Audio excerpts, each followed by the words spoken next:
उमंग और उत्साह गंगोत्री हिमानी से भागीरथी निकलती है और संतोपथ हिमानी से अलकनंदा आके एक पॉइंट पे मिलती है जिसे देवप्रयाग कहते हैं, जहाँ से गंगा नदी का निर्माण होता है। और सब उसके बाद उत्तराखंड में प्रवेश करती है तो उसकी सबसे पहली सहायक नदी है राम गंगा।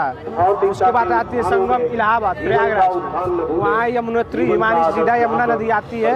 और सरस्वती का मतलब रास्ता बचा है, इस समय वो आ नहीं रही है, तो इसलिए वहाँ पर दो ही नदी दिखाया जा रहा है, जबकि वो गंगा का सबसे लंबी सहायक नदी है। उसके बाद आती है गाजीपुर में। गाजीपुर में आपको आती है पीलीभीत से गोमती नदी लखनऊ होते हुए आके गाजीपुर में मिलती है। उसके बाद कैमूर की पहाड़ियों से आके मिलती है टोंस नदी। उसके बाद फिर आती है बिहार में छपरा में जो कि नेपाल में काली नदी कहा जाता है, जिसको भारत में घाघरा नदी के नाम से जाना जाता है, वो आके आपको छपरा में मिलती है गंगा से।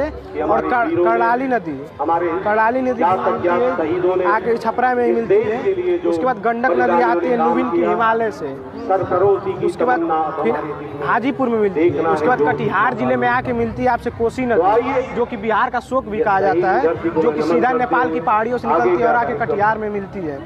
उसके बाद आती है वहाँ पर फरक्का बैराज है, वहाँ से एक रास्ता कट जाता है बांग्लादेश के तरफ, एक रास्ता कट जाता है बंगाल की खाड़ी से, तो जिसे बांग्लादेश में गंगा को पद्मा के नाम से जाना जाता है। और बंगाल खाड़ी मतलब उसे हुगली नदी के नाम से जानते हैं, जो कि कलकत्ता के बगल